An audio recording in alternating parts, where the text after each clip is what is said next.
এমনকি এই হাত, এই পা, এই কর্ণ, এই জবান উল্টাপাল্টা করলে তোমার বিরুদ্ধে আল্লাহর কাছে কথা বলবে। আল-ইয়াওমা নাখতিমু আলা আফওয়াহিহিম ওয়া তুকাল্লিমুনা আইদিহিম ওয়া তাশহাদু আরজুলুহুম বিমা কানু ইয়াকসিবুন। দস্তগুয়াদ মঞ্চুনি দুজদিদাম লব্বগুয়াদ মঞ্চুনি বসিদাম চশমগুয়াদ চিদাম গম জাহারাম গোশগুয়াদ চিদাম সমরুল কালাম। কিয়ামতের দিন জবান কথা বলবে, হাত কথা বলবে, পা কথা বলবে। হাতের দ্বারা কি কামাই করেছো, পায়ের দ্বারা কি অর্জন করেছো, সব বলে দিবে। ভিডিও আকারে রেকর্ড হয়ে আছে। বিন্দু থেকে বিন্দু গোপন করার কোনো রাস্তা নেই। অন্ধকারের ভেতরে মানুষ যদি মেধা খাটাইয়া সিসি ক্যামেরা লাগাইয়া অন্ধকারের সব যদি রেকর্ড করতে পারে, রব্বুল আলামিন কেন কুদরতের দ্বারা পারবেন না? মা ইয়ালফিযু মিন কাওলিন ইল্লা লাদাইহি রাকীবুন আতীদ। ও বান্দা, তুমি যা করো সব আল্লাহর ক্যামেরায় রেকর্ড হচ্ছে। কিয়ামতের ময়দানে কেমন করে তুমি দেখবা জানোনি? ওয়াউযিআল কিতাবু ফাতারাল মুজরিমিনা মুশফিকিনা মিম্মা ফীহি ওয়া ইয়াকুলুনা ইয়া ওয়াইলাতানা মা লিহাযাল কিতাব لا يغادر صغيرة ولا كبيرة إلا أحصاها ووجدوا ما عملوا حاضرا ولا يظلم ربك أحدا। আমল নামা যখন পেশ করা হবে সব তুমি স্পষ্ট দেখবা। ফেরেশতারা ছোট থেকে ছোট কোনো গুনাহ, কোনো নেক আমল নামায় লিখতে ভুল করবে নাই, স্পষ্ট দেখবা। আর আল্লাহ অর্ডার করবে, ইকরা কিতাবাকা কাফা বিনাফসিকাল ইয়াউমা আলাইকা হাসিবা। পর তোর আমল নামা পড়ে দেখ, জীবনে কি আমল করেছো, অর্জন করেছো। তোমার হিসাব মিলানোর জন্য তুমি নিজেই যথেষ্ট, আর কারণে প্রয়োজন হবে না। আল্লাহর নবী বললেন, সাহাবী, তোমার কেউ যদি না থাকে তুমি কার দায়িত্বশীল? মায়ার নবী বলেন, সাহাবী, তুমি তোমার অঙ্গ প্রত্যঙ্গের দায়িত্বশীল। তোমার অঙ্গ প্রত্যঙ্গ গুলোকে অন্যায়ের থেকে বাঁচায় রাখো, না হয় উপায় হবে না।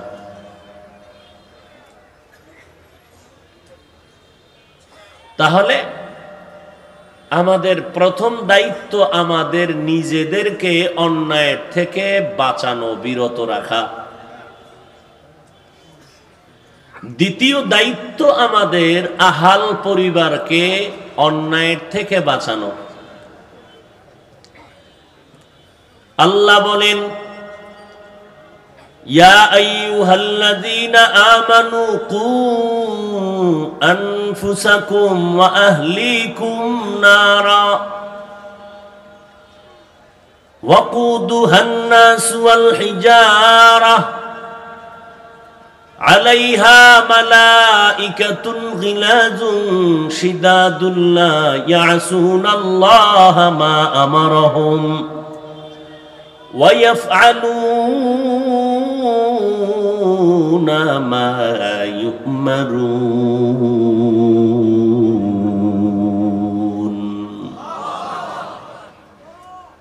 এই মুমিনেরা, জাহান্নাম থেকে নিজে বাঁচো, আহাল পরিবারকে বাঁচাও। কারণ 1 সেকেন্ডের জাহান্নামের শাস্তি সহ্য করার শক্তি তোমাদের কারো নাই। কারণ তোমরা বড় দুর্বল। আমি আল্লাহ তোমাদের মতো দুর্বল করে কোনো প্রাণী আমি আল্লাহ সৃষ্টি করি নাই। ওয়া খুলিকাল ইনসানু যায়ীফা, আমি ইনসান জাতি বড় দুর্বল করে সৃষ্টি করেছি। আর এই দুর্বল করে সৃষ্টি করাটাই হলো আমি আল্লাহর মুহাব্বতের বড় কারণ। অন্যায় থেকে, জাহান্নামের আগুন থেকে নিজে বাঁচো, আহালকে বাঁচাও। এরপরে যদি সুযোগ হয় প্রতিবেশীকে বাঁচাও, এরপরে যদি সময় থাকে উম্মতের বাঁচাও। কারণ উম্মতের জিম্মাদার দায়িত্বশীল উলামায়ে আহলে হক, দেশের জনগণের দায়িত্বশীল হলো সরকার। আর আপনাদের প্রথম দায়িত্ব হলো নিজেকে জাহান্নাম থেকে বাঁচানো, দ্বিতীয় দায়িত্ব হলো আপনাকে, আপনার আহাল পরিবারকে জাহান্নাম থেকে বাঁচানো। কারণ হাসরের ময়দানে আল্লাহ না করুন আপনাদের চকরিয়া থানা শুধু নয়, চট্টগ্রাম জেলার সব মানুষ, আল্লাহ যদি না করেন, বুঝানোর জন্য বলি, আল্লাহ যদি জাহান্নামে দিয়ে দেয়, আপনাদের কারো কাছে কোনো প্রশ্ন করা হবে না। কিন্তু চকরিয়ার মুসলমান, ভালো করে লিপিবদ্ধ করে নাও, আল্লাহ না করুন কিয়ামতের ময়দানে যদি আপনার সন্তানেরা আসামির কাঠগড়ায় আটকায় যায়, আপনার স্ত্রী যদি আটকায় যায়, আপনাকে জবাব না দেওয়া পর্যন্ত কদম বাড়ানোর কোনো উপায় হবে না। অতএব নিজেকে বাঁচাও, আহালকে বাঁচাও। কিয়ামতের দিন রব্বুল আলামিন সন্তানকে ডেকে বলবেন, এ সন্তান, নামাজ কেন পড়ো নাই, রোজা রাখো নাই, নবীর সুন্নতের আমল কেন করো নাই? সন্তান কি বলবে? আল্লাহ তা কোরআনে উল্লেখ করে বলেন, আল্লাহ আমার কোনো দোষ নাই। কার দোষ? এবার সন্তান বলবে, রব্বানা ইন্না আতা'না সাদাতানা ওয়া কুবারা'না ফাআদাল্লুনাস সাবিলা। ও দয়ার মালিক, আমি বেনামাজি হই নাই, আমার মা বাবা আমাকে এই রাস্তায় চালিয়েছে। আমার আব্বা আম্মা কখনো নামাজের দাওয়াত দেয় নাই, কোরআন পড়ায় নাই।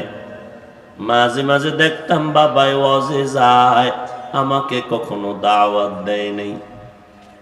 মাঝে মধ্যে দেখতাম আমার বাবা জুমার নামাজে যায়, আমাকে ডাকে নাই। আমার বাবা সকালবেলা দোকানে যাইতো, সকাল 8টার সময় টেলিফোন করে আম্মুকে বলতো, সন্তান নাস্তা করছেনি, ঘুম থেকে উঠছেনি। কিন্তু আমার আব্বু কখনো আম্মুকে বলে নাই, সন্তানটাকে উঠাইয়া ফজরের নামাজ পড়াইছনি, কখনো বলে নাই। অত ফিডা যা দরকার আমার একটাও দিও না, আমার কোনো দোষ নাই। নবীজি বলেন, ক্বালান নবী সাল্লাল্লাহু আলাইহি ওয়া আলিহি ওয়া সাল্লাম, মা মিন মাউলুদিন ইল্লা ইউলাদু আলাল ফিতরাহ ফাআবাওয়াহু ইউহাব্বিদানিহি আও ইউনাসসিরানিহি আও ইউমাজ্জিসানিহি ইলা আখিরিল হাদিস। পয়গম্বর বলেন, হে উম্মত, জমিনের মধ্যে যত সন্তান ভূমিষ্ঠ হয়, সব ইমানের আলমিয়া জগতের মধ্যে ভূমিষ্ঠ হয়। মা বাবা তারে অগ্নি পূজারী বানায়, মূর্তি পূজারি বানায়, গায়রুল্লাহর গোলাম বানায়। মা বাবা সন্তানটাকে চরিত্রহীন বানায় দেয়, মা বাবার কারণে সন্তান লাইনচ্যুত হয়ে যায়। এই জন্য ইমাম গাজালি জবরদস্ত বুজুর্গ আলেম, বরেণ্য দার্শনিক, তিনি বলেন প্রত্যেকটা সন্তানের জন্য মা বাবার তুলনায় মায়ের আবদার আর মায়ের দায়িত্ব এতটাই সন্তানের উপরে বেশি। কারণ সন্তানের জন্য মা হলো প্রাথমিক শিক্ষিকা, আদর্শ শিক্ষিকা। বাবায় ঘরে থাকে না, বিভিন্ন ব্যস্ততায় বাহিরে দৌড়ায়। সন্তান মায়ের কিনারায় থাকে। মা যদি আদর্শওয়ালা না হয়, সন্তান আদর্শওয়ালা হবে না। এই জন্যই তো মুসলমানের 1 নাম্বার কাজ হলো, ভালো সন্তান যদি পেতে চাও, ভালো একজন মা ঘরের মধ্যে নিয়ে নাও। ভালো ফল যদি খেতে চাও, ভালো গাছ রোপণ করো। ভালো সন্তান যদি দুনিয়াতে চাও, ভালো মা বিবাহের বন্ধনে আবদ্ধ করে নাও। কয় ভালো মা কই পাই? বলে চকরিয়া কলেজের গেটে অভাব নাই, আবার ঢাকা রমনা পার্কের গোড়ায় ভালো মেয়ের অভাব নাই। এরে নবীর উম্মতের দল, ওই বউ দিয়া কি লাভ হবে? ওই সন্তান জন্ম দিয়া কি লাভ হবে? যে বাবার ইন্তেকাল হয়ে গেল, 24টা ঘন্টা বাবার লাশটারে রাস্তায় ফালাইয়া 2 ভাই বাবার জমিন আর সম্পদ নিয়ে ঝগড়া করে। এই হলো দুনিয়া। বাল তুসিরুনাল হায়াতাদ দুনিয়া ওয়াল আখিরাতু খায়রুন ওয়া আবকা। এ দুনিয়া কিছুই না রে ভাই, এর থেকে আল্লাহর কাছে বড় দামি হলো আখিরাত। যে আখিরাতের জীবনের শুরু আছে, শেষ নাই। সন্তান, বুঝলাম তোর মা বাবার কারণে তুই নেক আমল করতে পারো নাই, কিন্তু আমি তো তোর একটা বিবেক দিয়েছিলাম। বিবেকটা দিয়া কেন তুই সত্য মিথ্যা যাচাই করে সত্যটা গ্রহণ করনি? সন্তান বলবে, আল্লাহ, এটা আমার একটা ভুল হয়ে গেছে। এখন কি হইব? তোর বিবেকের বিচার হবে,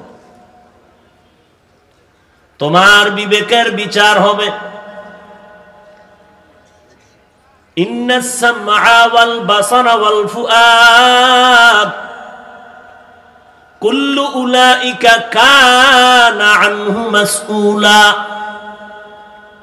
চোখের বিচার হবে, কানের বিচার হবে, আত্মার বিচার হবে, বিবেকের বিচার হবে। সন্তান দুর্বল হয়ে বলবেন, হে মালিক, আমার বিবেকের যদি বিচার হয়, আপনার কাছে আমার একটা অনুরোধ বা দাবি, যেই মা বাবার কারণে আজ আমি জান্নাতের পথ চিনলাম না, আমি নেক আমল করতে পারলাম না, আমি জানতাম না সুদের রাস্তা কই, আমার মা বাবায় রাস্তাটা চিনিয়ে দিল। আমি জানতাম না হারাম ভাবে কেমনে ব্যবসা করে, আমার মা বাবায় হারামের পথ সুগম করে দিল। ও আল্লাহ, আমাকে যদি শাস্তি দেও, আমার ডবল শাস্তি আমার মা বাবা মুরব্বিকে দিতে হবে। রব্বানা আতিহিম যিফাইনি মিনাল আযাব ওয়ালআনহুম লা'নান কাবীরা। সূরা আহজাব ৬৭ নম্বর আয়াত। নাম্বারে যদি ভুল হয়, এজন্য আয়াত ভুল। এই চকরিয়ার যুবকেরা, আয়াত পড়ছি শুদ্ধ, তরজমাও করছি শুদ্ধ, নাম্বার যদি ভুল বলে ফেলি ভুলে, এজন্য আয়াত ভুল, তরজমা ভুল। হ্যাঁ, এত হিংসা কাফেরদের ভিতরে।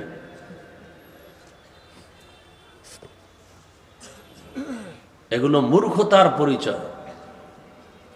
আল্লাহর বান্দা আয়াতটা শুদ্ধ করে পড়ছে, তরজমাও ঠিক আছে, নাম্বার বলতে গিয়া ভুল বলছে, এই জন্য কি আয়াত ভুল? হ্যাঁ,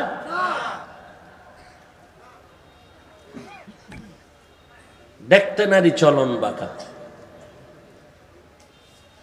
আদার ব্যাপারী জাহাজের খবর নিয়ে দৌড়ায়। গ্রামে প্রবাদ আছে, অল্প বিদ্যা ভয়ঙ্কর। আউযুবিল্লাহ পারে না, বিসমিল্লাহ পারে না, কোরআনের আরবি বুঝে না, হাদিসের আরবি বুঝে না, হে ইমাম সাহেবের পিছে নামাজ পড়ে না কেন? কয় মুশরিক হয়ে গেছে। সমস্যা? কয় জোরে আমিন কয় না রে। আউযুবিল্লাহ বিসমিল্লাহ পারে না, কোরআনের আরবি বুঝে না, হাদিসের আরবি বুঝে না, হে ইমাম রে মুশরিক বলে। এর থেকে চূড়ান্ত বেয়াদবি জমিনে আর কি হতে পারে? লিকুল্লি শাইইন জিনাতুন ফিল ওয়ারা ওয়া জিনাতুল মারই তামামিল আদাবি আজ খুদা খা হি মে তৌফিক আদব বে আদব মাহরুম গাশত আজ ফজলে রা।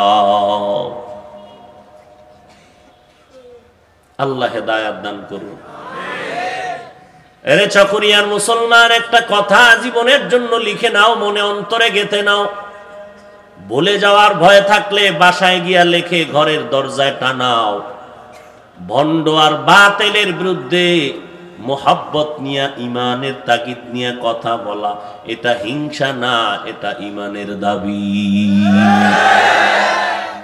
বাতিলের বিরুদ্ধে, ভণ্ডদের বিরুদ্ধে ইমান বাঁচানোর তাগিদে কথা বলা, এটা হিংসা নাকি ইমান? কি হিংসা? অনেকে অনেক কিছু মন্তব্য করে, কিছু বললেই বলে হিংসা।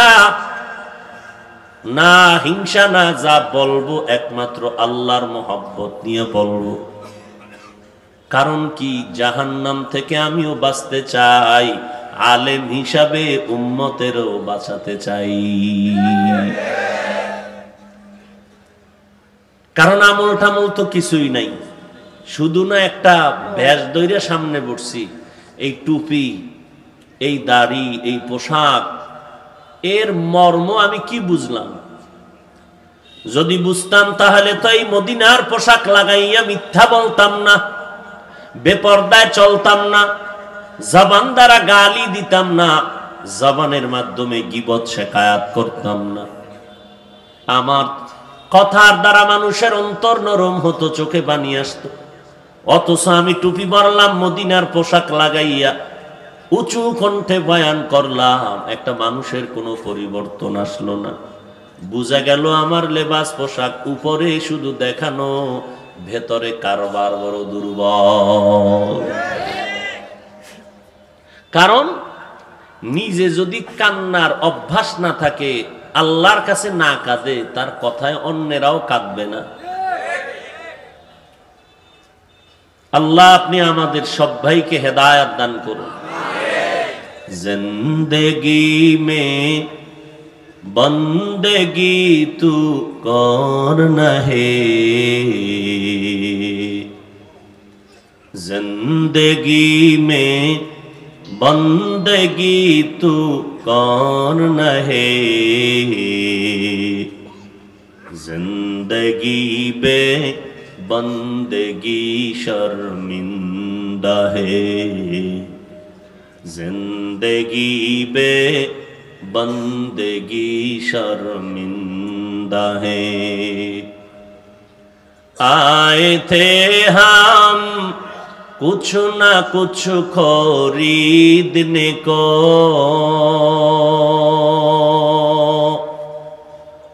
जैसे हो रोशन मेरे कल्बो रूहो,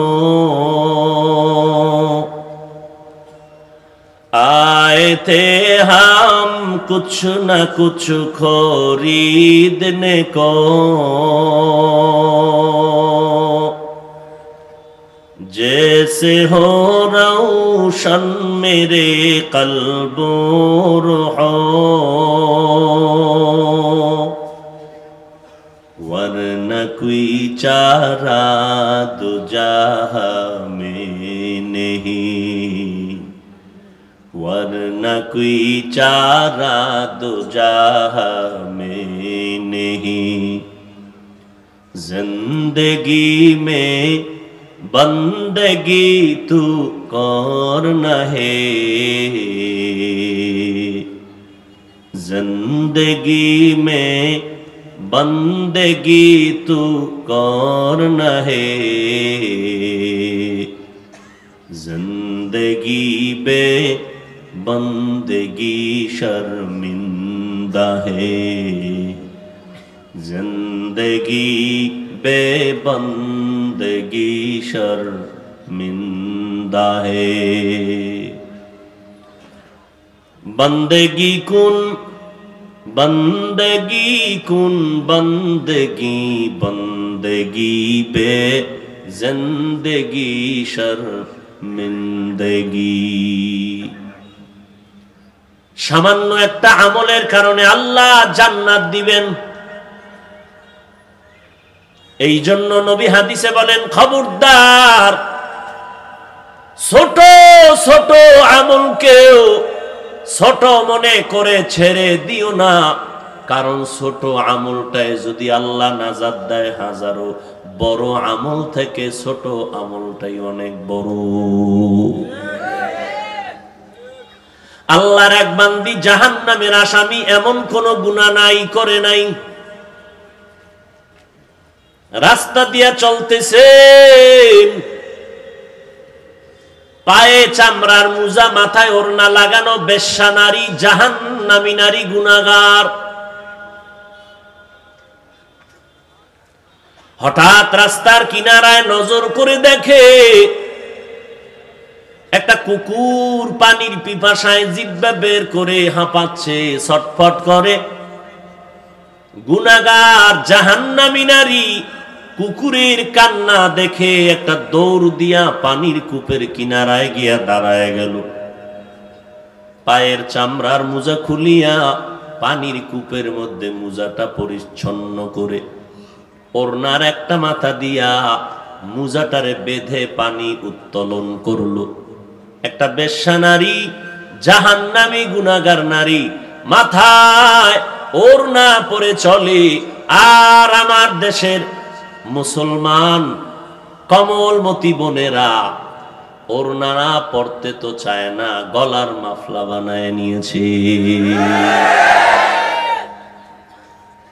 এমনিই তো ঘরে লাগছে আগুন, এর ভিতরে একজন নিবায় নাই, কয় আমার দুইটা আলু ফিরে দে না। এটারে বলে ঘর ভরার ভিতরে কি আলু ভরা। এমনি তো মা বোনেরা পর্দা করতে চায় না, এর মধ্যে আর এক দল বলে মা তোমরা বেরিয়ে আসো, বাইরে নামো, পর্দা লাগবে না। আবার যারা একটু ওড়না পড়তে চায় বলে ওড়না নিয়ে আমাদের প্রতিষ্ঠানে আসা যাবে না। ওই জাহান্নামী গুনাহগার বান্দি মাথার ওড়নার একটা মাথা দিয়া মুজা বেঁধে পানির মধ্যে ফেলে, পানি উঠাইয়া চামড়ার মুজার পানিটা নিয়া কুকুরকে পান করায়া দেয়। রহমতে আলম নবী বলেন, ও সাহাবায়ে কেরাম, এই জাহান্নামী চূড়ান্ত গুনাহগার বান্দি এতটুকু যে একটা নেক আমল করলো, একটা কুকুরের পানি পান করাইয়া তার তৃষ্ণা মিটায় দিল। রব্বুল আলামিন এই বান্দির জীবনের সব গুনাহগুলো মাফ করে দিয়েছে। আতিনা ফি দারে দুনিয়া না হাসান, আতিনা ফি দারে উকবা না হাসান, ইয়া গিয়াসাল মুস্তাগীসিন নাহদিনা লাফতিখারা বিল উলুমি ওয়াল গিনা। কি ভাই ঘুমে ধরতেছে আপনাদের? ঘুম আসেনি বাঙালির? গজবের মোবাইল তো ঘুম জবাই করে দিয়েছে। যেই জোরে ঠিক কইলা মনে হয় কেউ অন্যায় করো না। আল্লাহর পক্ষ থেকে রাতের বেলার ঘুম প্রত্যেকটা মানুষের শরীরের জন্য মহা একটা ঔষধ। আজ এই ঔষধ কেড়ে নিল তোমার হাতের গজবের মোবাইল। রাত্র কখন 2টা বেজে গেল খবর নাই, ফেসবুক শরীফের মধ্যে ঘোরাফেরা করে আল্লাহর বান্দা। হাসি দিয়া সময় কাটাইস না, কানে দইরা মাওলার কাছে চোখের পানি ছেড়ে তওবা কর। কয়দিন আর বাঁচবি জানা নাই। নবী বলেন যদি বেশির থেকে বেশি হায়াত পাও 60 আর 70-এর মাঝখানে বাঁচবি, আর বেশি বাঁচবি না। আমার উম্মতের হায়াত 70-এর ওপার যাবে না। যদি 30 বছর হয়, আল্লাহ যদি তোরে আরো বাঁচায়, হয়তো আর 30 বছর বাঁচবি। ওই 30 বছর বেঁচে থেকে লাভ নাই, কারণ 30 বছরের মেয়াদের পার্স গুলো তুই নিজ হাতে ধ্বংস করে ফেলেছো। আল্লাহ তোর 60 বছরের হায়াতটাকে পরিচালনার জন্য চোখের পার্সের মেয়াদ দিছিল, তুই মোবাইল দিয়া সেই চোখের পার্স নষ্ট করে ফেলেছো 30 বছরে। কানের পার্স নষ্ট করেছো, ব্রেনটা নষ্ট করেছো, বিবেকটাকে নষ্ট করেছো, হার্ট দুর্বল করেছো, কিডনির উপরে আক্রমণ করেছো, লেখাপড়ার জীবনটারে জবাই করেছো, মাকে গালি দিয়েছো এই মোবাইলের কারণে, বাবার সাথে বেয়াদবি করেছো, শিক্ষকের সাথে বেয়াদবি করেছো, লেখাপড়া নাই, পরীক্ষায় ভালো নাম্বার নাই। বেঁচে থাকলে মরার মতো বেঁচে থাকবি, কারণ জীবনের দাম নাই, যৌবনেরও তোর কাছে কোনো দাম নাই। জীবনের অল্প বয়সে তোর সব মোবাইলের দ্বারা নষ্ট করে ফেলেছো। যতদিন বাঁচবি আধা মরা হইয়া বিছনায় পড়ে বাঁচবি। এই বেঁচে থেকে কি লাভ? আল্লাহ আপনি আমাদেরকে হেদায়েত দান করুন। ভাইরা আমার, 1 নাম্বার দায়িত্ব নিজেকে জাহান্নাম থেকে বাঁচাও, আহালকে বাঁচাও। এটা হলো 1 নাম্বারের দায়িত্ব। 2 নাম্বার আহাল বাঁচাও।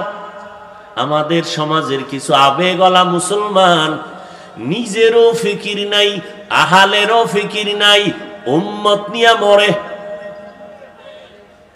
উম্মতের ফিকির, অথচ নিজেকে বাঁচাও, এরপরে তোমার আহালকে বাঁচাও। উম্মতের ফিকির করবে উলামা। উলামায়ে আহলে হক ফিকির করে সিদ্ধান্ত দিবে, গোটা দেশের উম্মতেরা আলেমদের সিদ্ধান্ত মেনে চলবে। উলামায়ে আহলে হকের সিদ্ধান্তের উপরে উম্মতের সবকিছু কর্মসূচি চলবে। কিন্তু ব্যক্তি হিসাবে আপনার প্রধান দায়িত্ব হলো নিজেকে জাহান্নাম থেকে বাঁচানো, এরপরে দায়িত্ব আহালকে বাঁচানো। আল্লাহ আমাদেরকে জাহান্নাম থেকে বাঁচার তৌফিক দান করুন।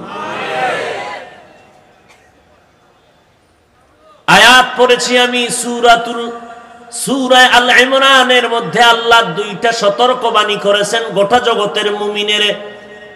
এক, ইয়া আইয়ুহাল্লাযীনা আমানুত্তাকুল্লাহা হাক্কা তুকাতিহ। ও মুমিন, আল্লাহকে ভয় করো হক আদায় করে ভয় করার মতো। সাহাবায়ে কেরাম বললেন, পয়গম্বর, আল্লাহ যত বড়, ওই পরিমাণ হক আদায় করে ভয় করার মতো সাধ্য আছে কার? কারো সাধ্য নাই। আল্লাহ তাৎক্ষণিক জিব্রাইল আমিন দিয়া আবার সান্ত্বনার বাণী নবীর কাছে পৌঁছে দিলেন, ফাত্তাকুল্লাহা মাস্তাতাতুম। নবী জানায় দেন, এ মুমিন, আল্লাহকে ভয় করো সাধ্য মতো, তোমাদের সাধ্য মতো ভয় করো। সাহাবায়ে কেরাম আশ্বস্ত হলেন, হ্যাঁ, সাধ্য মতো আল্লাহকে ভয় করা সম্ভব, কিন্তু আল্লাহর হক আদায় করে ভয় করা আমাদের সম্ভব হবে না। দ্বিতীয় সতর্কবাণী করলেন, ওয়ালা তামুতুন্না ইল্লা ওয়া আনতুম মুসলিমুন।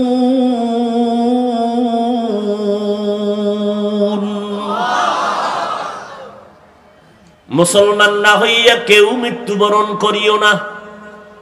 কথাটার থেকে যেন কেমন মনে হয় আমাদের হাতে অনেক সময় বাকি, আগে মুসলমান হও তারপরে মরো।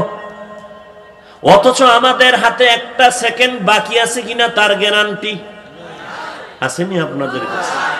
বাঁচার গ্যারান্টি আছে? নিঃশ্বাসের নাই? যখন তখন মরণ হতে পারে কি পারে না?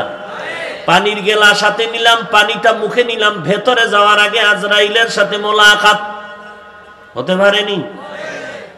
পালানোর কোনো সুযোগ? তো আল্লাহ যে বললেন মুসলমান না হইয়া মরিস না, কেন আল্লাহ বললেন? অথচ আমাদের হাতে তো সময় নাই। মুফাসসিরিনে কেরাম বলেন এ কথার মর্ম হলো, যেহেতু সময় হাতে আমাদের জানা নাই, অতএব মুসলমান না হইয়া মরিও না কথার মর্ম হলো মুসলমান হইতে দেরি করিও না। কারণ সময় হাতে নাই, যখন তখন টিকেট এসে যেতে পারে। পারে কি পারে না? অতএব সব সময় মুসলমান হয়ে যাও, একটু দেরি করিও না, মুসলমান হইয়া চলো। যখনই আজরাইল আসবে আমি যেন ঈমানের হালাতে কবরের বাসিন্দা হতে পারি। এরে নবীর আশিক উম্মতের দল, এই যে কথাটা বললেন মুসলমান না হইয়া মরিও না, বেঈমানকে বললেন নাকি মুমিনকে বললেন? কি ভাই মোনাজাত দিয়ে না?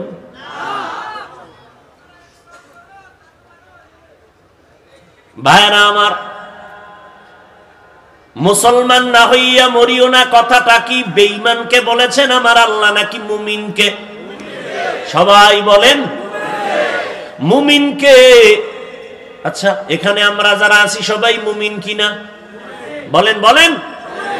শুধু মুমিন, মুসলমান না? যেমন মুমিন তেমন কি মুসলমান। কিন্তু আল্লাহ আয়াতে বললেন এই মুমিনের দল, মুসলমান না হইয়া মরিও না।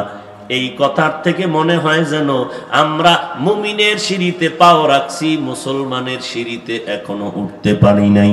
আল্লাহ পাক এই ভঙ্গিতে আরেক আয়াতে আল্লাহ বলেন ইয়া আইয়ুহাল্লাযীনা আমানু দুখুলু ফিস-সিলমি কাফা ওয়ালা তাত্তাবিউ খুতুওয়াতিশ শাইতান ইন্নাহু লাকুম আদুউম মুবিন।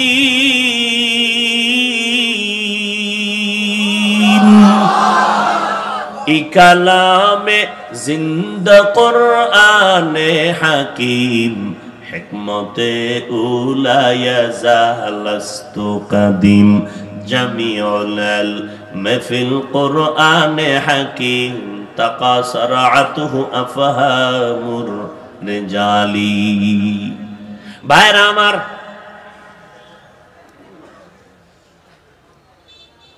আল্লাহ বলেন ও মুমিনেরা, মুসলমানের ঘরে পরিপূর্ণ ঢুকে যাও, ইসলামের ঘরে ঢুকো, এখনো বের হয়ে থাকিও না।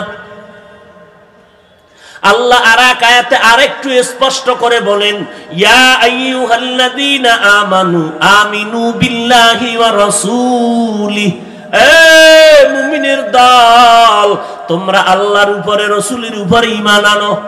মুমিন কারে কয়? যে আল্লাহর উপরে রাসূলের উপরে ঈমান আনে তাকেই তো মুমিন বলে।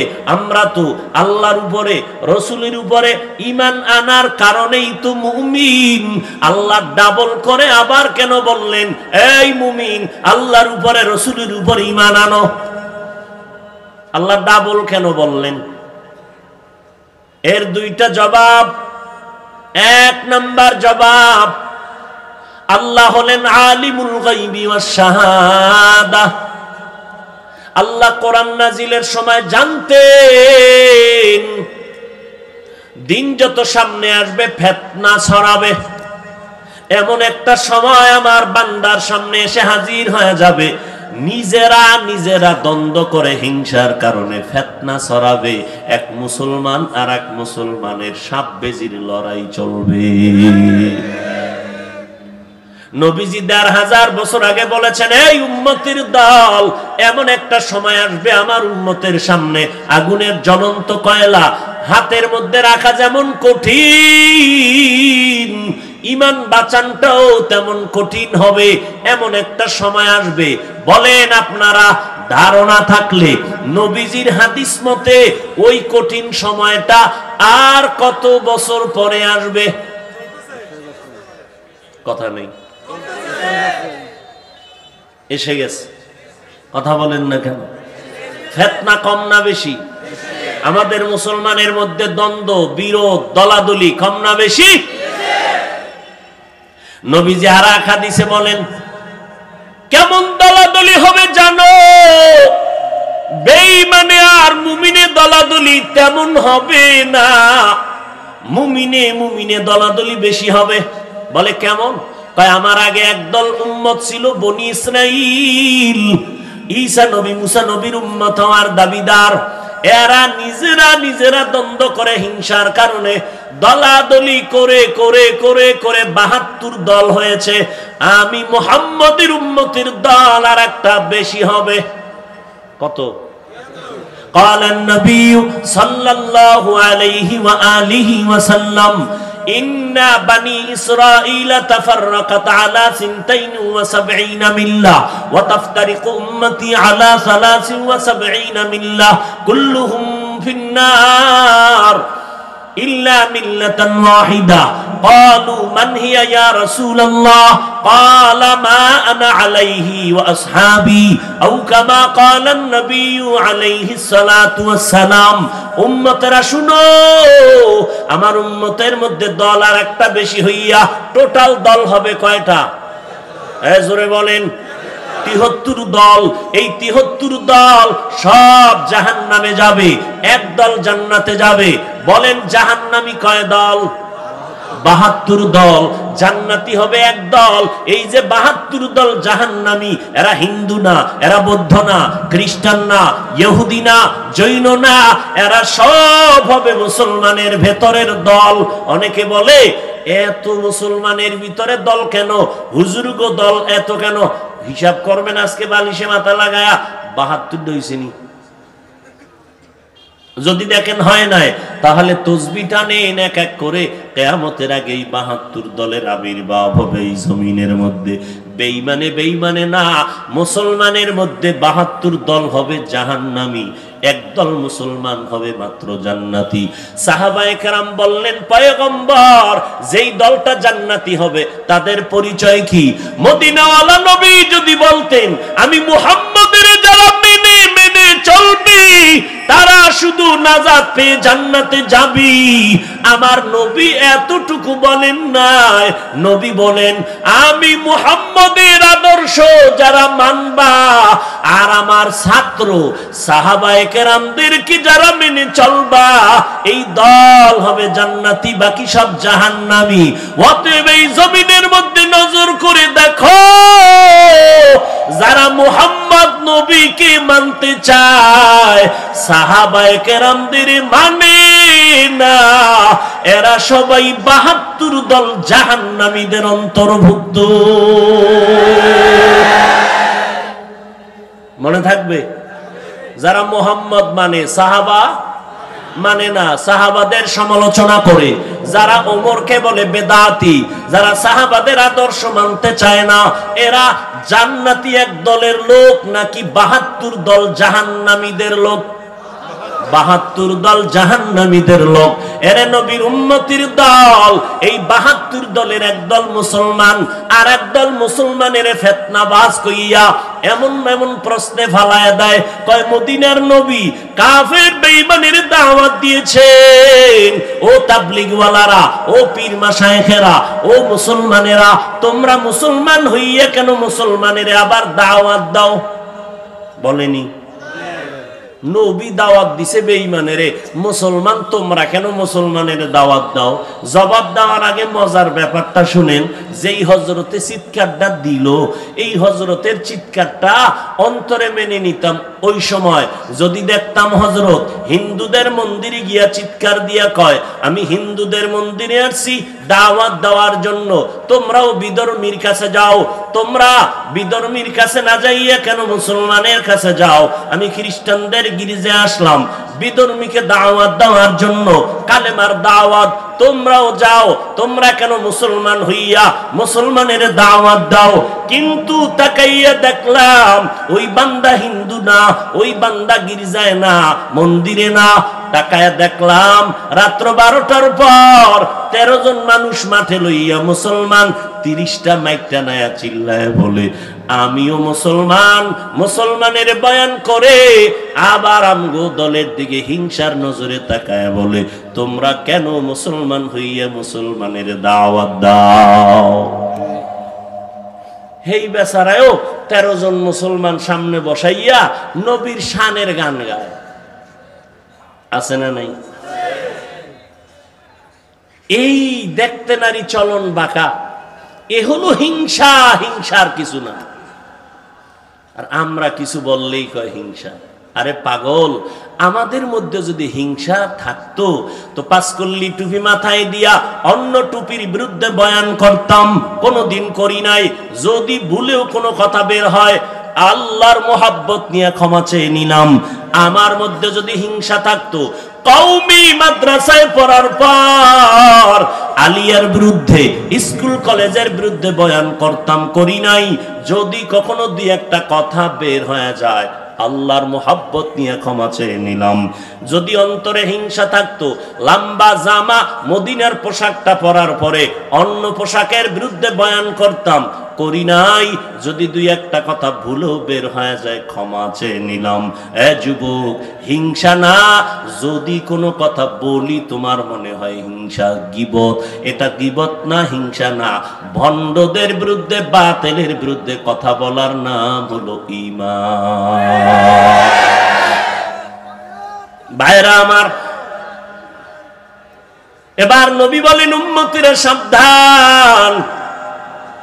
আল্লাহ কয়, আমি আল্লাহ নিজেই যদি মুমিনের ডাবল ঈমানের দাওয়াত দিতে পারি, ইয়া আইয়ুহাল্লাযীনা আমানু আমিনু বিল্লাহি ওয়া রাসূলি, আমি আল্লাহ নিজেই যদি মুমিনকে ডবল ঈমানের দাওয়াত দিতে পারি, আমার উলামায়ে কেরাম, আমার মুসলমান, দুর্বল মুসলমানের কেন কালেমার দাওয়াত দিতে পারবে না? পারবে কি পারবে না? যারা প্রশ্ন করে এদের প্রশ্নটা উদ্দেশ্য প্রণোদিত। কি উদ্দেশ্য? দেখতে নারী চলন, কথা কন না কেন? এক যুবক সুন্দরীর পেছনে দৌড়ায়। কার পিছনে? যুবতী ডাক দিয়া কয়, এরে যুবক, আমার পেছনে তুই কেন দৌড়াও?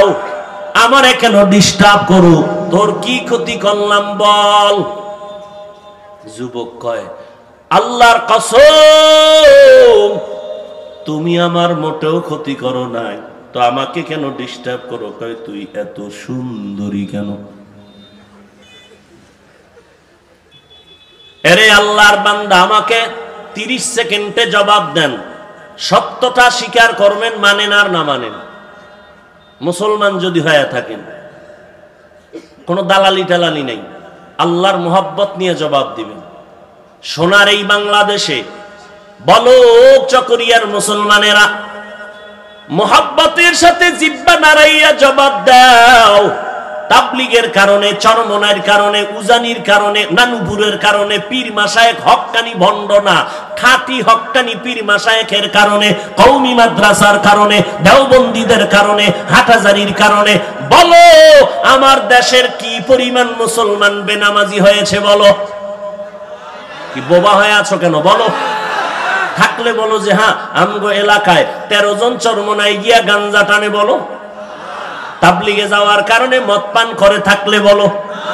বরং আমগো মতো হুজুর না, লক্ষ লক্ষ লক্ষ লক্ষ ইংরেজি পড়ুয়া, doctor, professor, engineer, RAB, army, police, BDR, সাংবাদিক, সাহিত্যিক, উকিল, barrister, OC, DC, SP, IG, MP, মন্ত্রী, চেয়ারম্যান, মেম্বার, লক্ষ লক্ষ লক্ষ ইংরেজি লাইনের বাংলা লাইনের বহু বেনামাজি আজকে আল্লাহকে চিনতো না। আজকে আজান দিলে মসজিদ ছাড়া কিছুই তার ভালো লাগে না। এরা খারাপ করছে না ভালো করছে? তাবলীগওয়ালারা ভালো করলো না খারাপ? অতএব আমি ফাইনাল কথা বলবো, এই তাবলীগের বিরুদ্ধে যারা ফেসবুকে লিখে লিখে উম্মতের বিভ্রান্ত করবা তারা ভণ্ড। চরমনের বিরুদ্ধে যারা ফেসবুকে লিখে উম্মতের বিভ্রান্ত করতে চায় তারা ভণ্ড। দেওবন্দি কওমির বিরুদ্ধে হাটাজারির বিরুদ্ধে ফেসবুকে লিখিয়া যারা উম্মতের বিভ্রান্ত করতে চায় তারা ভণ্ড। শুধু ভণ্ডই না, এদেরকে যারা ভণ্ড বলবে না, ভণ্ড বলার আগ পর্যন্ত তারাও ভণ্ড।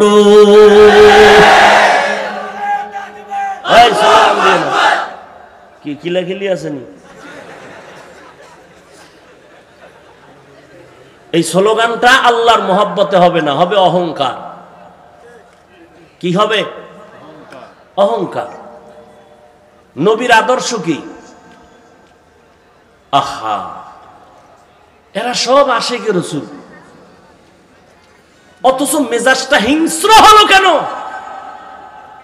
রাসূলের আদর্শ কি? রাসূলকে গালি দিতেছে, নবী গালির জবাব দেয় না। নবী চুপ করে বসে আছেন, মায়ার নবী একটা গালিরও জবাব দেন না। মায়ার নবী দিনের বেলা পায়ে ধরে মাথায় হাত দেয় আর বুঝায়,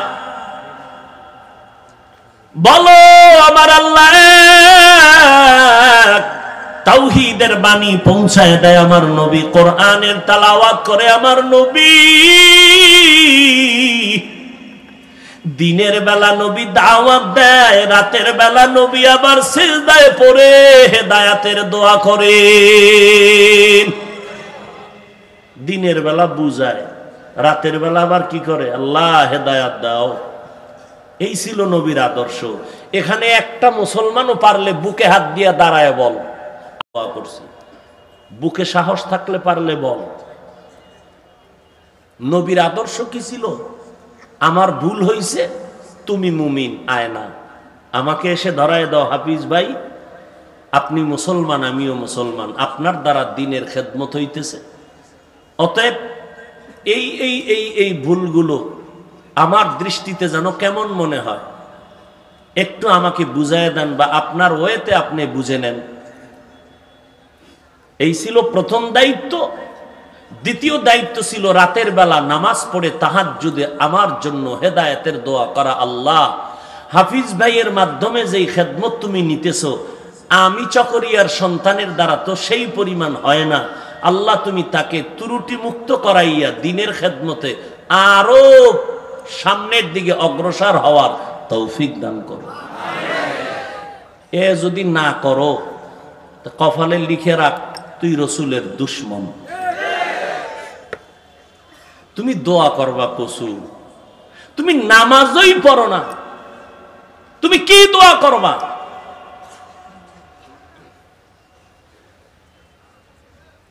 তুমি তো পাঁচ ওয়াক্তই পড়ো না, তাহাজ্জুদ তো পরের কথা। এমনিই তো নাচনেওয়ালা বুড়ি, আরো যদি পায় ঢোলের বাড়ি। বুড়ির অভ্যাস কি খালি নাচে? এর মধ্যে একজনে ঢোল নিয়ে পাশে খাড়ায় গেছে, মজা বাড়লো না কমলো? এমনিই তো নাচনেওয়ালা বুড়ি, আরো যদি পায়। উম্মতেরা নেক আমল করতে চায় না, নামাজ পড়তে চায় না। এর মধ্যে আবার একদল ভণ্ড ময়দানে নেমে চিৎকার দিয়ে কয়, এত নফল লাগবে না, এত নফল পড়ার দরকার নাই, কাজা নামাজ লাগবে না, নফল লাগবে না। সেদিন এক বক্তা কয়, শুনতেছি কয় জুমার আগে কোনো সুন্নত লাগবে না। আর এক বক্তায় কয় বিতির নামাজ লাগবে না। দেখছেন নি ৭২ গুণেন তো কি পরিমাণ ভণ্ড বের হইছে এই জমিনে। যারা বলে নফল লাগে না তারা ভণ্ড, যারা বলে কাজা নামাজ লাগে না তারা ভণ্ড, যারা বলে সুন্নত লাগে না তারা ভণ্ড, যারা বলে বিতির লাগে না তারা ভণ্ড।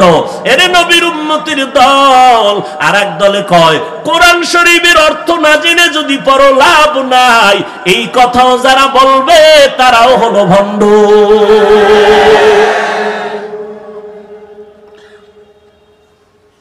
আল্লাহ হেদায়েত দান করুন। ইয়া আইয়ুহাল্লাযীনা আমানুত্তাকুল্লাহা হাক্কা তুকাতিহি ওয়া লা তামুতুন্না ইল্লা ওয়া আনতুম মুসলিমুন। আর একটু সামনে আগাবো কি না মোনাজাত দিয়ে নাও? আল্লাহ কবুল করে। আরো জোরে বলেন। এই আলামিন ফাউন্ডেশন, এই ফাউন্ডেশন যুবকরা এইভাবে বড় আয়োজন করে, আল্লাহ এদেরকে দ্বীনের খালেস খাদেম হিসেবে কবুল করেন। মুসলমান না হইয়া মরিও না, এ কথাটা আল্লাহ মুমিনকে বলেছেন, বেঈমানকে কেন বলেন না? আল্লাহ বুঝাইলেন জান্নাত শুধু মুমিন পাবে আর কেউ পাবে না। জান্নাত কারা পাবে? জোরে বলেন। শুধু মুমিন জান্নাত পাবে এতটুকুই না, আল্লাহ বলেন আমি মুমিনকে জান্নাত দিব, বিনা হিসাবে জান্নাত দিয়া দিব। কি ভাই জান্নাত চাই তো? ইনশাআল্লাহ। হিসাব দিয়া না হিসাব ছাড়া? হিসাব দিয়া। হিসাব দিয়া যদি কেউ জান্নাতে যেতে চান, নিশ্চিত জাহান্নামে না গিয়া জান্নাতে যাওয়ার রাস্তা বন্ধ। আল্লাহ বিনা হিসাবে জান্নাত দান করুন। আর জোরে বলেন। এরে নবীর আশিকের দল, বিনা হিসাবে যদি জান্নাত পেতে চাও কিছু করা লাগবে নি? করণীয় নাই কিছু? কি? খানার আগে 2টা বিড়ি টানবা, খানার পরে 3 বিড়ি। কি? তাহলে আজকে এই প্যান্ডেলের ভেতরে এত আশিকে রাসূল ইমানদার, আজকে যারা ফজর পড়ে নাই, জোহর পড়ে নাই, আসর পড়ে নাই, মাগরিব পড়ে নাই, এশাও, এর উপায় কি? এমন আশিকে রাসূল এই ময়দানে আছেন, বয়ানের আগেও বিড়ি, মুনাজাতের ফাঁকে দিয়ে যে একটা দৌড় দিছি, টের পাইছেন না? এমন নেশা উঠছে বিড়ি, ফাঁকে গিয়ে এক সিফায় যায়, বিড়ি খেয়ে আবার রাস্তায় দাঁড়ায় আছে। আল্লাহ হেদায়েত দান করুন। এই যে মুখে আগুন লাগাইলি, এই আগুন তোমাকে কত দূর নিয়ে যাইবে ভাবার কোনো চিন্তা নাই রে বাবা। কয়দিন আর বাহাদুরি করবি রে যুবক? আল্লাহ বলেন আমি বিনা হিসাবে মুমিনকে জান্নাত দিব। জান্নাত যদি বিনা হিসাবে পেতে চাও একটা কাজ কর, বেশি কাজ লাগবে না। খাঁটি মুসলমান হইয়া কবরের জগতে আসো। খাঁটি মুসলমান কেমনে হইবা? সংক্ষেপ কথা, খাঁটি মুসলমান যদি হতে চাও গুনাহ থেকে জীবনটাকে পবিত্র বানায় নাও।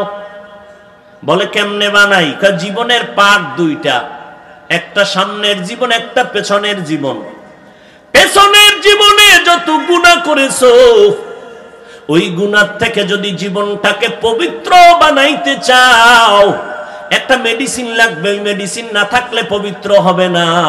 সামনের জীবনটাকে গুনাহ থেকে যদি বাঁচাইয়া বা চলতে চাও, সামনের জীবনে গুনাহ থেকে বাঁচার জন্য আরো একটা মেডিসিন লাগবে, 2 মেডিসিন লাগবে। পেছনের জীবনের গুনাহ থেকে বাঁচার মেডিসিনের নাম হলো কান্না ওয়ালা তাওবা। কান্না ছাড়া তওবায় কোনো কাজ হবে না। পেছনের জীবনের গুনাহ থেকে পবিত্রতা অর্জনের জন্য কি লাগবে? কান্নাওয়ালা তওবা। বলেন কি ওয়ালা? কান্নাওয়ালা তওবা। সামনের জীবনে আল্লাহ যতদিন বাঁচাইবেন গুনাহ থেকে বেঁচে থাকবো, গুনাহ করব না। ওই সামনের জীবনের গুনাহ থেকে বাঁচার জন্য আর একটা মেডিসিন লাগবে। ওই মেডিসিনের নাম হলো তাকওয়া। কি নাম? এই দুটোটা মেডিসিন অর্জন করার প্রেসক্রিপশন, ঠিকানা একমাত্র, শুধুমাত্র, কেবলমাত্র তাকওয়া তাকওয়াওয়ালা আল্লাহর ওলি, তাকওয়াওয়ালা আল্লাহর ওলি, এদের সাথে সম্পর্ক লাগাও। আল্লাহ ওয়ালা যারা তাকওয়ার উপরে মেহনত করে, আল্লাহর মোহাব্বতের রশিটারে গলায় লাগাইছে, ইচ্ছা করে হাত দিয়ে গুনাহ করে না, ইচ্ছা করে চোখ দিয়ে গুনাহ করে না, ইচ্ছা করে জবান দিয়ে গালি দেয় না, ইচ্ছা করে জবান দিয়ে মিথ্যা বলে না, এই জবানের দ্বারা গীবত শিকায়ত করে না, অনিচ্ছায় যদি গুনাহ হইয়াও যায় তওবা করতেও দেরি করে না, এমন আল্লাহওয়ালার সোহবতে যাও।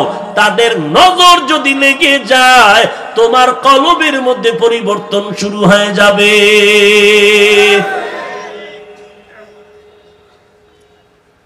আপনি আল্লাহওয়ালার কাছে যাইবেন, আর একজনে বলে আল্লাহওয়ালা বলতে কিছু নাই, পীর মুরিদি বলতে কিছু নাই। আমি সারা দেশে বলি, যারা খাঁটি আল্লাহওয়ালা, তাকওয়াওয়ালা ওলি, আল্লাহর বুজুর্গ বান্দা, আহলে হক উলামায়ে কেরাম, আল্লাহর ওলি যারা, এদেরকে যারা অস্বীকার করবে তারা বাতিল। তারা কি? বাতিল। কোনো সন্দেহ নাই, বিন্দু সন্দেহ করার কোনো সুযোগ নেই। আউলিয়ারা কারে অকবা এখতিয়ার জাহেলারা কারে দুনিয়া এখতিয়ার মাইলে মোমেন সোয়ে মোমেন মিশাওত মাইলে কাফের সোয়ে কাফের মিশাওয়াত। এরে যুবক আল্লাহর গোলাম, কয়দিন আর যৌবনের বাহাদুরি করবা? এ যুবক, আমরা মনে করছো টুপি মাথায় দিয়া পাগল হয়ে গেছি। ও যুবক, ভালো করে শুনে নাও, আজকে যদি তোমার মতো প্যান্ট শার্ট টাই লাগাইয়া রাস্তায় মাস্তানি করতাম আর ঘুরতাম, কেউ আমাকে বাধা দিত না রে বাবা। এই টুপিটা মাথায় দেওয়ার কারণে মাথা কি পরিমাণ গরম, তোমার থেকে কম বুঝি না রে বাবা। দাড়িটা লম্বা করার কারণে যৌবনের ভাবটা কেমন জানো চলে গেছে গেছে মনে হয়, তোমার থেকে কম বুঝি না। এই লম্বা জামা পরার কারণে শরীরটা কতটাই যে আটকা মনে হয়, গরম লাগে, কম বুঝি না রে বাবা।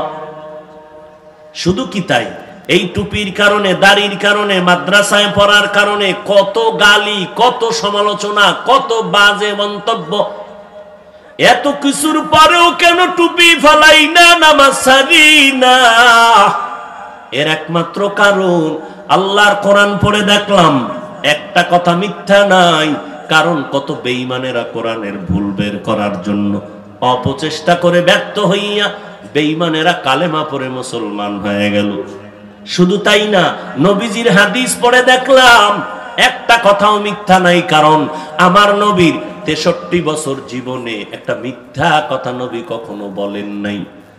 অযুবক, আল্লাহর মোহাব্বতে বলো, আল্লাহর কোরআন নবীর হাদিসের মধ্যে কি জান্নাত ও জাহান্নামের বয়ান নাই? ও যুবকেরা বলো, বয়ান আছে না নাই? জান্নাতে কে যাবে, জাহান্নামে কারা যাবে, আল্লাহ কোরআনে তাও বলেছেন। ইন্নাল আবরারা লাফি নাঈম ওয়া ইন্নাল ফুজ্জারা লাফি জাহিম। নেক আমলওয়ালারা জান্নাতি, গুনাহ যারা করবে তারা জাহান্নামের পথিক। এর নবীর উম্মত, জান্নাতটা কেমন, জাহান্নাম কেমন তাও আল্লাহ পাক বলে দিয়েছেন। ও বাহাদুরের দল, কয়দিন আর দুনিয়ায় বেঁচে থাকবা? হায়াতের গ্যারান্টি নাই। এই জীবনে কত বন্ধু আর বান্ধব নিয়ে চলেছি, কত আড্ডা দিয়েছি, আজ এক এক করে সব চলে গেল। খেলার মাঠে কত বন্ধু ছিল, আজ অনেকের খবরই জানি না, আছে না মরে গেছে। লেখাপড়ার টেবিলে কত বন্ধু, আজ অনেকেই নাই। ও যুবক, জমিন থেকে 9,30,00,000 মাইল উপরে সূর্য দিনের বেলা ছিল, রাতের বেলা নাই। এরপরও কেন এত গরম লাগে? কিয়ামতের ময়দানে সূর্যটা মাথার উপরে যখন নেমে আসবে, 1 সেকেন্ডের তাপমাত্রা সহ্য করার শক্তি কারো হবে না। একটা মশায় কামড় দিলে, পিপিলিকায় কামড় দিলে সহ্য করে নিতে পারি না। একটা বেতের বাড়ি সইতে পারি না। মদিনার নবী বলেন, অন্ধকার কবরে যাওয়ার পরে কে পীর, কে মুরিদ, কে ডাক্তার, কে রোগী, কে ইমাম, কে মুক্তাদি, কোনো ভেদাভেদ নাই, সব একাকার, সাদা 3টা কাফন। ওই কবরের মধ্যে রেখে সবাই যখন মাটি দিয়ে পাড়াইয়া চলে যাবে, দুইজন ফেরেশতা আসবে তিনটা প্রশ্ন করার জন্য। সবার কবরে দুই ফেরেশতা তিন প্রশ্ন। রবের পরিচয় দাও, ধর্মের পরিচয় দাও, রাহমাতুল লিল আলামিনের পরিচয় দাও। তুমি কোন দলের নেতা, তুমি কত টাকার মালিক, তুমি কোন পীরের মুরিদ জানার দরকার নাই। তিনটা প্রশ্নের জবাব দাও। রবের পরিচয়, ধর্মের পরিচয়, রাহমাতুল লিল আলামিনের পরিচয়। নবীজি বলেন, যারা দুনিয়াতে রবের গোলামি করে যাবে, কবরে গিয়ে বলবে রব্বি আল্লাহ, আমার রবকে। দুনিয়াতে যারা ইসলামের মালা গলায় লাগায় চলবে, তারা কবরে গিয়া জবাব দিবে দ্বীনি আল ইসলাম, আমার ধর্ম ইসলাম। দুনিয়ার জমিনে যারা নবীর সুন্নতের আমল করবে, আঙ্গুলের নখগুলি কিভাবে রাখবা কাটবা, এখানেও মদিনার নবীর সুন্নত আছে না নাই? মাথার চুলগুলো কেমনে কাটবা, কেমনে রাখবা, এখানেও নবীর সুন্নত। বলো যুবক বলো, বেঈমানের তালে তাল মিলাইয়া চুল কেটে ইন্দুর আর বান্দর হয়েছো, বলো এর দ্বারা তোমার দুনিয়ায় কি লাভ হয়েছে? বলো তোমার মা বাবায় দোয়া বাড়ায় দিছে, পরীক্ষায় নাম্বার ভালো হয়েছে? না না, বরং সব মানুষ তোমাকে অন্তর দিয়া খারাপ মনে করে। এ যুবক আল্লাহর গোলাম, দুনিয়াতে যারা নবীর সুন্নতের আমল করবে, নবীকে দেখা মাত্র চিনে ফেলবে। আল্লাহ তখন কুদরতের আওয়াজ দিয়া বলবেন, ও ফেরেশতা, কবরের মধ্যে আমার বান্দাকে আর বেশি বিরক্ত করিও না, বেহেশতের বিছানাটা বিছায় দাও, জান্নাতের সাথে একটা রাস্তা বানায় দাও, 3.5 হাত কবরটাকে বড় একটা বালাখানা বানাও। আমার বান্দা এখন ঘুমায় যাবে, কিয়ামতের আগে তার ঘুম কেউ ডিস্টার্ব করবে না। আল্লাহ না করুন, আল্লাহ না করুন, গুনাহ নিয়ে যারা কবরের মধ্যে যাবে, তাদেরকেও তিনটা প্রশ্ন করা হবে। রবের পরিচয় দাও, ধর্মের পরিচয় দাও, রাহমাতুল লিল আলামিনের পরিচয় দাও। দুনিয়াতে যারা রবের সাথে সম্পর্ক করে নাই, ইসলামের উপরে আমল করে নাই, সুন্নতের আমল করে নাই, নিজেও টুপি পরে না, যারা টুপি পরে তাদেরকেও পছন্দ করে না, এই রকম ডবল কপাল পরা আছে না নাই? নিজেও নামাজ পড়ে না, যারা নামাজ পড়ে তাদেরকেও পছন্দ করে না, নিজেও দাড়িটা লম্বা করে না, যারা দাড়ি লম্বা করে তাদেরকেও পছন্দ করে না, নিজেও পর্দা করে না, যারা পর্দা রক্ষা করে তাদেরকেও পছন্দ করে না, নিজেও হালাল খায় না, যারা হালাল খায় তাদেরকেও পছন্দ করে না। এই মানুষগুলো কবরে যাওয়ার পরে একটা শব্দ শুধু বলবে, হা হা লা আদরি, আমি কিছুই জানি না, বড় আফসোস। মদিনার নবী বলেন, আল্লাহ তখন রাগান্বিত হইয়া কুদরতের আওয়াজ দিয়া বলবেন, এ কবরের ফেরেশতা, এই নাফরমানকে কোনো আর ছাড় দিও না, কারণ আমি দুনিয়াতে কম ছাড় দেই নাই। আমার দেওয়া সূর্যের আলো, চাঁদের আলো, পানি বাতাস ভোগ করলো, আমার দেওয়া নদীর মাছ, জমিনের ফসল, গাছের ফল খাইয়া একবারও আলহামদুলিল্লাহ বলে নাই। ওলামায়ে কেরাম পায়ে ধরে ধরে নামাজের কথা বলতো, এক ওয়াক্ত নামাজও আদায় করে নাই। আজ কোনো ছাড় নাই, এখনই কবরে জাহান্নামের বিছানাটা বিছায় দাও, জাহান্নামের সাথে রাস্তা বানায় দাও। একটা না, দুইটা না, নবী বলেন 70 থেকে 99টা সাপ কবরে আসবে। আল্লাহ অর্ডার করবেন রাগান্বিত আওয়াজ দিয়া, এ কবরের মাটি, এই নাফরমানের কবরের মাটি দুই পার্শ্ব থেকে জোরে জোরে চাপ দাও। এমন জোরে চাপ দিবে, পাজরের হাড়গুলো চুরমার হয়ে যাবে। রে মুসলমান, আল্লাহর কাছে তওবা করো, আল্লাহর কথা মিথ্যা মনে করিস না রে বাবা। কেউ যদি মনে মনে ভাবো হুজুরদের কথা মিথ্যা, সত্য না, কবরে কোনো আযাব নাই, কবরে গিয়ে যদি দেখো গুনাহগারের আযাব আসলেই নাই, আলহামদুলিল্লাহ, তুমিও কামিয়াব, আমিও কামিয়াব হয়ে গেলাম। কিন্তু কবরে গিয়া যদি দেখো গুনাহগারের কবরে জাহান্নামের আগুন, বলো তখন তোমার উপায় কি হবে? আমি বান্দার উপায় কি হবে? এরে পর্দার আড়ালের আম্মা জান, নবীজির কলিজার টুকরা কন্যা ফাতেমা রাদিয়াল্লাহু আনহা, এত বড় দামি নারী, হাসান হোসাইনের আম্মা জান, হযরত আলীর স্ত্রী, কত বড় দামি জান্নাতি নারীদের সরদারিনী ফাতেমা, নবীজির কলিজার টুকরা ফাতেমা। নবী কোথাও যদি যাইতেন, সর্বশেষ ফাতেমার থেকে বিদায় নিয়ে যাইতেন, আবার যখন আসতেন ফাতেমার সাথে প্রথম মোলাকাত করতেন। নবী ইন্তেকালের 6 মাস আগে ফাতেমাকে বলে, ও ফাতেমা আনকিজি নফসাকে মিনান নার, ও ফাতেমা জাহান্নামের আগুন থেকে নিজেকে বাঁচাইয়া কবরের মধ্যে যাও। ওরে নবীর উম্মতের দল, নবীর মেয়ে ফাতেমার হালাত কত দামি নারী, যার বয়ান সারা রাত করলে শেষ হবে না। ওরে আম্মা জান, ওই ফাতেমা এত দামি নারী। নবী বলেন, ফাতেমা আমার কলিজার টুকরা, ওই ফাতেমার জন্য আমি নবী এতটাই পাগল। কেউ যদি আমার ফাতেমারে গালি দেয়, কষ্ট দেয়, সে যেন আমি নবীর কলিজায় বড় কষ্ট দিল। এরে নবীর উম্মতের দল, ওই ফাতেমা যার চেহারাটা, যার শরীরের সাইজ দুনিয়ার কোনো ভিন পুরুষ দেখতে পারে নাই, ওই ফাতেমাকে যদি নবী এত মারাত্মক সতর্কবাণী করেন, ও ফাতেমা মরণের আগে জাহান্নাম থেকে নাজাত পাইয়া নিজেকে মুক্ত করাইয়া কবরে যাও।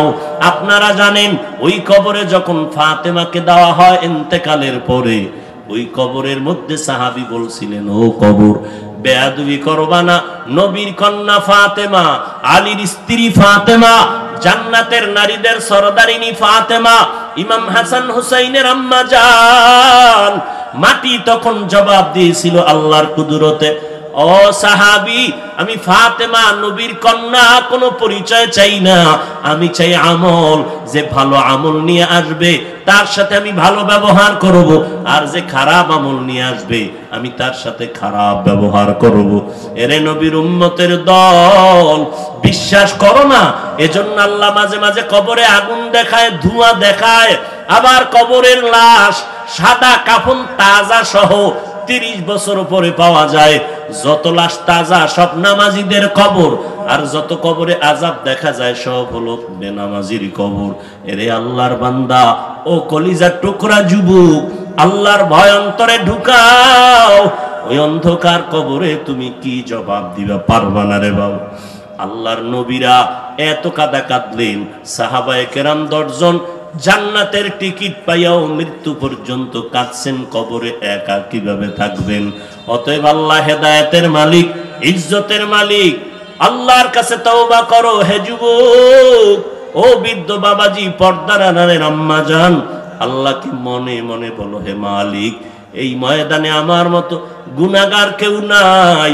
আয় আল্লাহ, এত গুনাহ করেছি, আর জীবনে গুনাহ করব না, নামাজ ছাড়বো না, বেপরদায় চলবো না, মা বাবাকে কষ্ট দিব না, উলামায়ে কেরামের বিরুদ্ধাচরণ করে গুনাহগার হব না, নবীর তরিকায় চলবো, উলামায়ে কেরামের পরামর্শ নিয়ে চলবো, মা বাবার দোয়া নিয়ে চলবো। ও যুবক, যতই বাহাদুরি করো না কেন, মা বাবার চোখের পানি আর দোয়া ছাড়া এই চেয়ারের মধ্যে বসতে পারি নাই। মা বাবার দোয়া চোখের পানির কারণে আজ তুমি ডাক্তার, ইঞ্জিনিয়ার, বড় দামি ছাত্র, টাকার মালিক, বাড়ি গাড়ির মালিক। ওই মা বাবার দোয়া কত দামি, তার দোয়া নিয়ে সামনে আগাও। মা বাবা যদি বেঁচে থাকে, গিয়া দোয়া নাও, আর বলো, মা মাথায় হাতটা দিয়ে দোয়া করে দাও, জীবনে বহু বেয়াদবি করেছি, ও মা তোমার দোয়া তো আল্লাহ খালি হাতে ফিরাইয়া দিবেন না।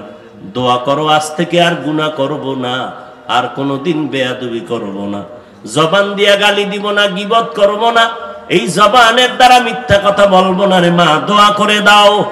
আজকে থেকে 5 বেলার নামাজ পড়বো, নবীর তরিকা মতে চলবো, উলামায়ে কেরামের পরামর্শ নিয়ে চলবো, মা বাবার দোয়া নিয়ে চলবো। তওবার নিয়ত যদি অন্তরে থাকে, মুনাফিকি দুর্বলতা না থাকে, খাঁটি তওবার নিয়ত যদি কারো অন্তরে থাকে, আল্লাহর মহব্বতে তওবার নিয়তে দুটো হাত উঁচু করে দেখায় দাও। আয় আল্লাহ, হাতগুলো কবুল করে নেন, তওবা কবুল করে নেন, তওবার উপরে মজবুত হইয়া চলার তৌফিক দান করেন, আমিন। আলহামদুলিল্লাহি রাব্বিল আলামিন, ওয়াসসালাতু ওয়াসসালামু আলা সাইয়্যিদিল আমবিয়াই ওয়াল মুরসালিন وعلى آله وأصحابه أجمعين يا أرحم